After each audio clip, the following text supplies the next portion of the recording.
Anker's new Nano power bank has this really cool hidden retractable cord on the inside of it that goes all the way up to 2.3 feet. And this has a USB-C plug on the end of it. It's very easy to put it up whenever you're done, and it uses a little magnet to keep it stowed away on the side.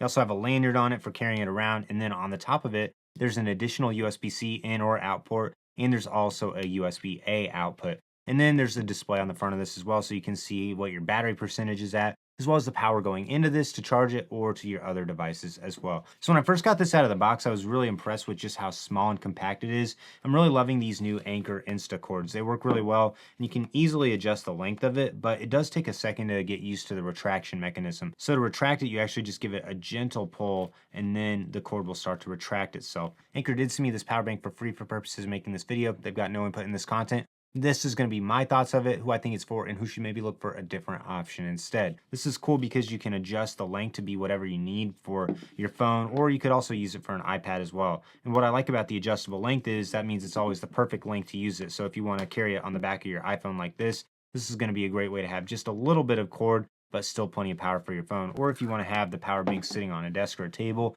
then you can also use it this way and have a lot more cord length to work with. And then whenever you're done with it, of course, it's just so easy to put it away with the retractable cable on it. So this is a 10,000 milliamp hour power bank, which is not super big. This is really going to give you about 1 to 1.3 phone charges. Anker is kind of known for over exaggerating the amount of capacity that these had. And with an iPad, I was getting about 2/3 of an iPad charge on my iPad Air M3. But this gives you up to 45 watts of power going out. It is a little bit of a letdown though, that if you use the USB-C cord and the USB port, your total power is going to drop down to 22.5 watts of power split between the ports. So I think that's a little bit disappointing that this could support the 45 watts of charging for just one device. But if you really want to use it for more than one, that's not what this is designed for. I think this is really designed to keep your phone topped off, to keep your AirPods charged, and just as a nice little boost on the go because it's so small, lightweight, and convenient to have. Here it is next to the iPhone 15 Pro. And I just think this is a great size that you can always have ready to go. But this is not one of their beefy power banks that's designed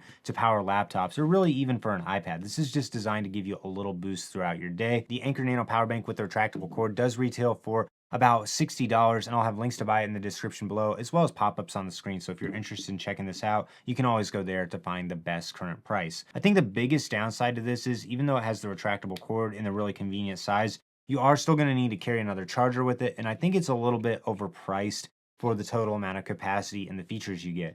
I do like the retractable cord, but I've also had no issues with the built-in lanyard cords that Anker has had on some of their power banks in the past. And I think their Fusion 30-watt power bank is still the hardest one to beat because it actually has the charger built straight in where you fold the prongs down and plug it into the wall. And it's really just a little bit bigger than this. So that one basically doubles as both a phone charger and a power bank, so it's two devices in one, and oftentimes you can find it cheaper than this. So to me, the only reason to get the Anker Nano power bank is if you really want that retractable cord that is super cool, super convenient, and if you also just want to have the smallest, sleekest, slimmest power bank possible. If you're interested in buying the Anker Nano power bank with the retractable cord, I do have links to buy in the description below. If you got any questions, leave a comment. I'd love to hear them. Like this video, subscribe to the channel so you don't miss out on any upcoming content.